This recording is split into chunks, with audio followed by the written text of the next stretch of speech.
Steve, it's hard to know where to start with a game like that, so let's start with the statistic. That's the record amount of points we've ever had in the Premier League. That must make you very proud.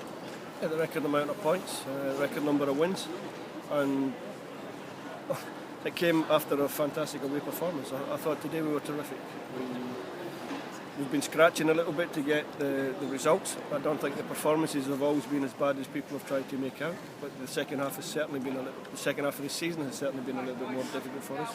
But to come here against a good Southampton team who have had a lot of really good home wins and home victories against top opposition, to come here and win as comprehensively as we did is a credit to the squad. You came out the traps brilliantly, an early goal. Now we spoke in the dressing room that recently we've become a reactive team. We've waited till something's happened in the game. Normally it's gone against us and then we've chased it, like we did last week against Newcastle. We spoke about earlier in the season when we were in a good moment and we always managed to get ourselves in front. When we're in front, we defend well and we're a big threat on the counter. You started with 3 forwards on the pitch. It must be delighting as a coach when all 3 of them get on the score sheet. Yeah, it was something that we used last week. We've used a couple of times this year to chase a game. It was the first time that I've started. Maybe a little bit of a gamble going away from home in the Premier League. But the 3 front players were excellent. Not just offensively, where, like you say, they all scored, which is great.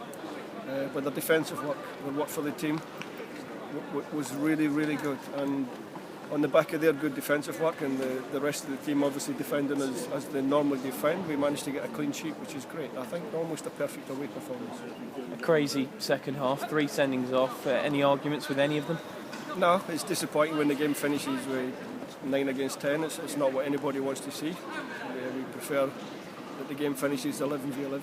But I think the red cards were quite straightforward for the referee. Unfortunately, Marco pushed the lad, caught him in the face, and with the rules of the game now, or the laws of the game, that is a red card and a suspension. It must be a shame as well, given that Marco had such a good game up to that point and topped it off with a goal.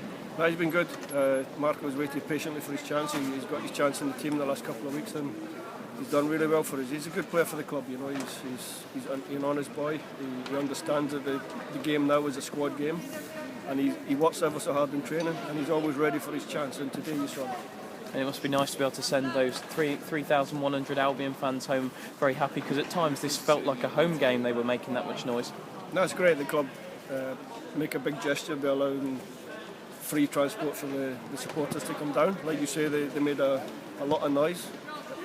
It's good for the players. They feel that. Obviously, the players give them something to shout about. We're getting the early goal, and it makes for a good afternoon. The support was good. The performance was good. Like I say, almost a perfect away performance by everybody. Thank you, Steve.